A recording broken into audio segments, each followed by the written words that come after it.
Now, I always tell my clients that you make your money when you buy a property rather than when you come to sell it. So how do you go about maximising your potential when you're looking at making a successful offer to purchase a property here in Spain? Well, in this week's episode, number 132 of 2 Minute Tuesday with Hundon Valley Homes, I'm going to tell you how.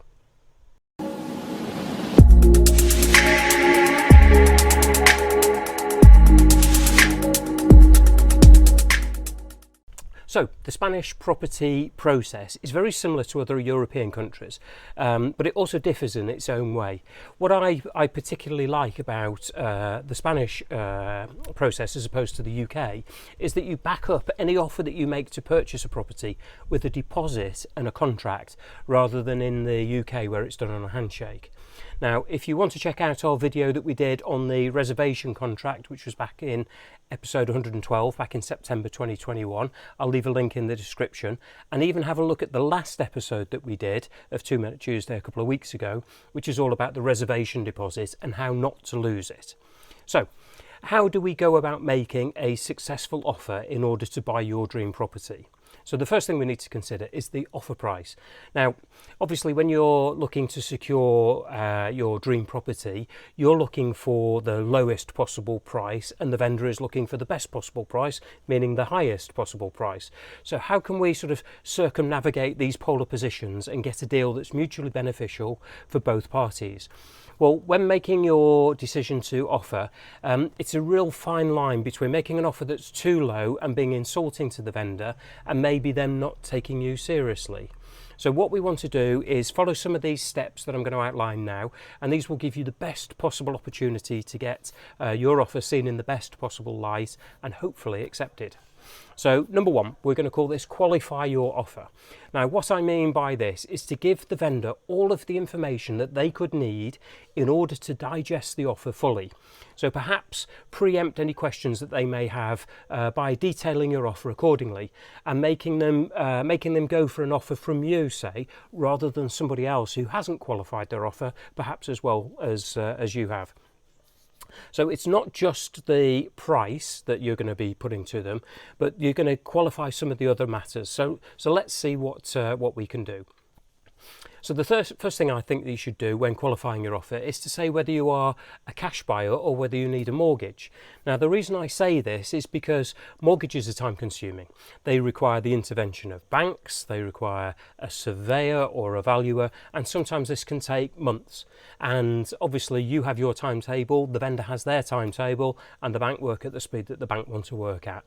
So if you require a mortgage in order to purchase a property, then obviously make this very, very clear. But if you've already gone down several steps of the mortgage process and you have, say, an offer in principle, then say to the people that although you require a mortgage, you already have an offer in principle, and it's just a simple factor of the bank checking the paperwork in order to progress the mortgage offer.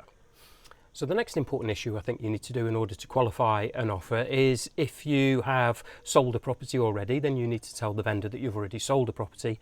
However, if you do need to sell a property in order to purchase the property, again, this needs to be brought up front and explained to the vendor. In truth, if you still have a property to sell, you shouldn't really be in a position yet to be making an offer to purchase a property, as maybe you're not quite ready yet. You know, your property could sell in a week or it could sell in a year. And the problem is that the sale here in Spain will be reliant upon the speed of the sale of your property, whether it's here in Spain or whether it's in your country of origin. And that's a factor that there's no definitive answer or definitive time period for. So maybe a vendor needs to have as much information as possible if you haven't sold your property. If you have sold your property and you're several steps down the line to doing it, then let the potential vendor know how far down the line you are with regards to the sale process of your property. The more information, the better. I also think a really good thing to mention to the vendor is, obviously you love their house enough to want to live there. So tell them that.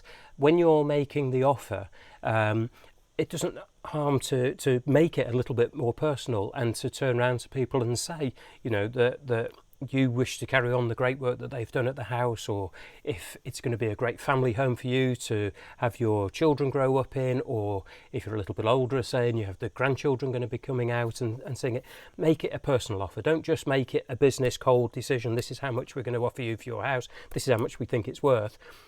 Add a little personality into it, and you'll be quite surprised how far that can go. So there you go.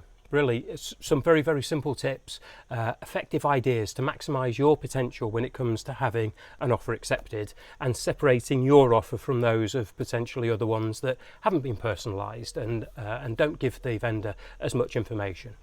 So with a competitive offer and a qualified offer package, you stand the very best opportunity of securing your dream property. It's not guaranteed, but at least your offer, if it is declined, you've maintained a friendly and professional basis from which to negotiate further with the vendors.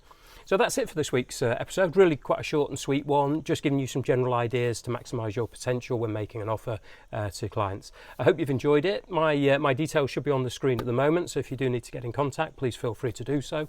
If you have any questions, obviously drop me an email. Until the next episode of 2 Minute Tuesday with Hundon Valley Homes from an absolutely glorious weather that we're having at the moment, we look forward to seeing you then. Until then, adios.